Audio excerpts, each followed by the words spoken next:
आज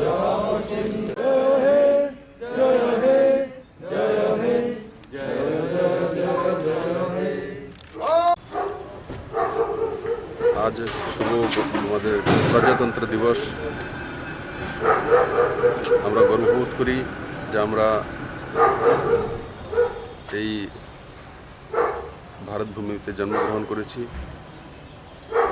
আমি প্রথমে মাননীয় প্রধানমন্ত্রীজিকে ধন্যবাদ দেব যে উনি যেভাবে কোভিড-19 কে মোকাবেলা করেছে, রাজ্য এবং কেন্দ্র সরকারের সঙ্গে সমন্বয় সাধন সঠিকভাবে। যে আমাদের মধ্যে কল্পনা ছিল না যে ভারতেও দুইটি ভ্যাকসিন তৈরি হতে পারে এবং সরকারি সহায়তায় প্রত্যেকে মুক্তভাবে, শুধু ভারতবর্ষ নয়, আমাদের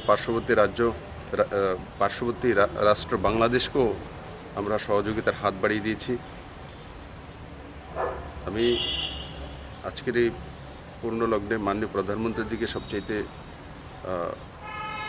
প্রথম অগ্রণী ভূমিকা পালন করার জন্য, শুধু ভারতবর্ষ না, পুরো দুনিয়ার মধ্যে উনি এক উদাহরণ প্রস্তুত করেছেন যে কীভাবে এই অতিমারি থেকে মোকাবেলা করা যায় এবং তা থেকে বেরিয়ে আসা। আর তার সঙ্গে সঙ্গে আত্মনির্ভরশীল ভারত, সেটা এক নতুন আমাদের নওজওয়ানদের মধ্যে জোয়ার নিয়ে এসেছে অগ্রগতির।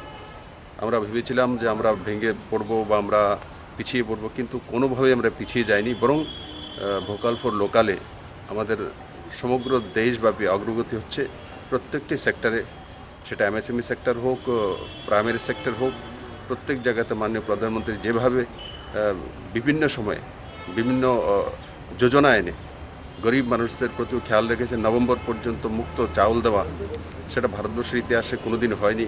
যে 130 কোটি ভারতবাসীর কাছে ইপিডিএস সিস্টেমে এইভাবে সেগুলো পৌঁছে দেওয়া। আমি আবারও সারা ত্রিপুরাবাসীকে এই গণতন্ত্র দিবসের অনেক অনেক শুভেচ্ছা জানাই। সবাই ভালো থাকুন, সুস্থ থাকুন, আর ত্রিপুরাকে আমরা সবাই মিলে এগিয়ে নিয়ে যাব। মাননীয় প্রধানমন্ত্রীর যে স্বপ্ন, আত্মনির্ভর ভারত এবং আত্মনির্ভর ত্রিপুরা তৈরি করা, সেই মন্ত্রে আমরা নিজের নিজের জায়গা থেকে কাজ করে যাব।